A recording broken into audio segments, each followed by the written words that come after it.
Assalamualaikum warahmatullahi wabarakatuh. Alhamdulillahi rabbil alamin. Allahumma sholli ala sayyidina Muhammad wa ala ali sayyidina Muhammad. Kembali lagi di channel Khonispedia. Semoga kita semua dalam keadaan sehat walafiat. Semoga rezeki kita dilapangkan dan segala urusan dimudahkan. Amin.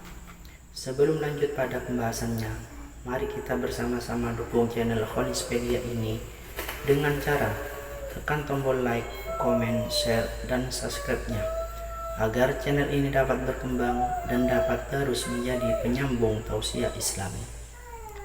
Baik, mari kita simak penjelasan dari Ustadz bersama-sama dengan harapan dapat menjadi tambahan ilmu yang bermanfaat untuk kita.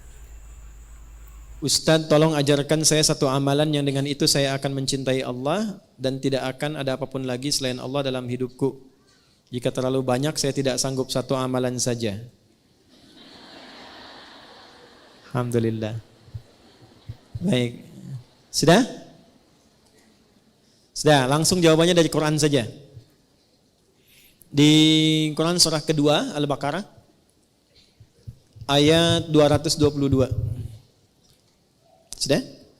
Quran surah kedua ayatnya 222. Di ujungnya, innallaha yuhibbut tawwabina wa yuhibbul mutatahhirin. Allah akan sangat mencintai orang-orang yang senang tobat dan senang menjaga diri dari maksiat. Maka kalau Anda tanya amalannya apa? Singkat saja, rajin istighfar. Sudah? Rajin apa? Istighfar dan menghindarkan diri dari maksiat. Itu jawaban Quran langsung supaya mendapatkan cinta Allah. Kalau mau latihan istighfar yang enak, lakukan sebelum subuh.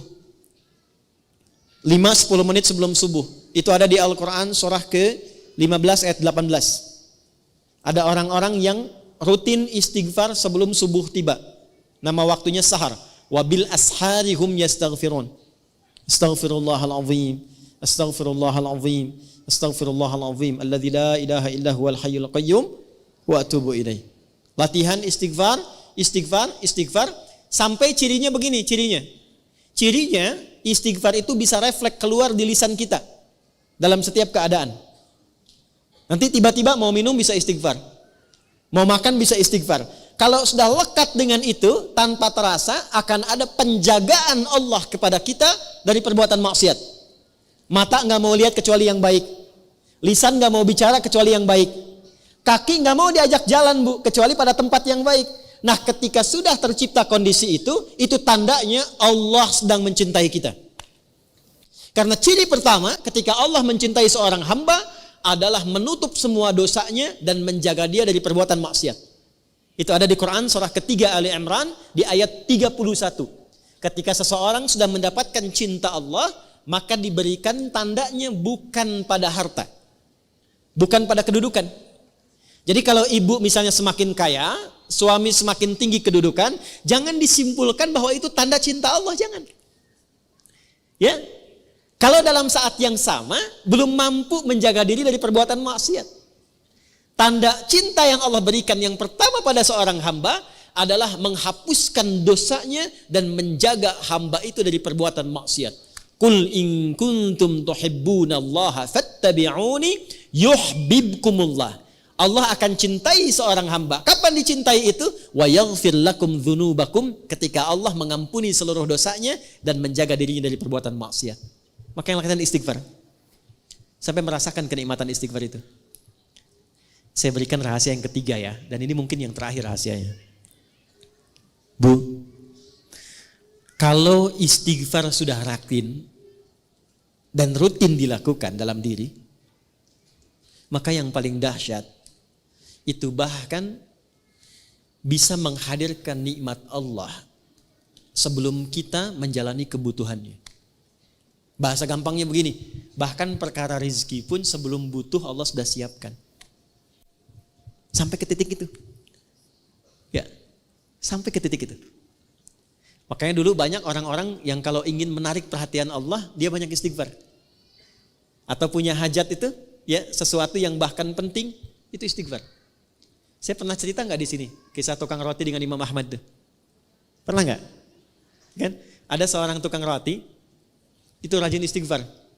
Istighfar. Satu kali Imam Ahmad itu nggak tahu kenapa pengen jalan. Imam Ahmad bin Hanbal yang hafal 1 juta hadis, jalan, lalu jalan jauh. Singkatnya beliau merasa lelah, istirahat di masjid, istirahat tiduran gitu. Itu oleh marbot masjid diusir supaya keluar dari sini katanya ya.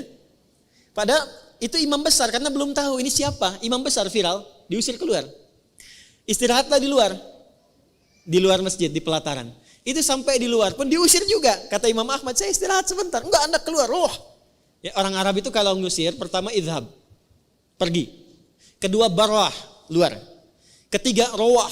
Rawah itu maksudnya sudah jengkel. Kalau sudah jengkel, rawah, keluar dengan ruh-ruhnya sekalian. Rawah kan. Itu Imam Ahmad keluar. Begitu keluar, lalu kemudian lewatlah tukang roti tadi. Ya, dia sedang membuat adonan. Karena melihat seseorang itu sedang lelah, capek, dipanggil. Syekh, kesini aja istirahat katanya. Ya. Lalu ketika istirahat, Imam Ahmad melihat setiap dia bikin adonan, dia istighfar. Ditanyalah kemudian oleh Imam Ahmad, ma faidatu istighfarika laka? Tuan katanya, apa manfaat istighfar ini kepada pekerjaan Anda? Karena saya lihat setiap mau bikin adonan istighfar, selesai istighfar, bikin lagi istighfar. Imam Ahmad bukan tidak tahu manfaatnya, tapi ingin memastikan apakah keberkahan istighfar itu hadir pada tukang roti ini atau tidak. Maka apa jawabannya? Perhatikan jawabannya. Wallahi, ini kisah nyata. Demi Allah, tidak pernah saya membiasakan istighfar ini kecuali semua hajat saya dikabulkan oleh Allah Subhanahu wa taala. Tidak pernah saya baca istighfar ini kecuali semua hajat saya dikabulkan oleh Allah Subhanahu wa taala. Cuman satu yang belum terkabul sampai saat ini. Apa itu kata Imam Ahmad? Saya bermohon kepada Allah dengan istighfar saya, ya Allah, mohon pertemukan saya dengan Ahmad bin Hanbal sebelum saya wafat atau sebelum beliau wafat. Maka kata Imam Ahmad, astagfirullah katanya. La haula wala quwata illa billah. Jadi karena istighfar ini saya diperjalankan, saya dikeluarkan dari rumah Allah di masjid, bahkan saya dikeluarkan dari halaman masjid hanya karena istighfar Anda untuk bertemu dengan Anda. Sayalah Ahmad bin Hanbal. Ya. Ibu jangan lakukan itu pada saya ya. Demikian tausiah Islami yang disampaikan, semoga bermanfaat, menjadi amal yang diridhoi oleh Allah Subhanahu wa taala. Amin. Akhirul kalam. Assalamualaikum warahmatullahi wabarakatuh.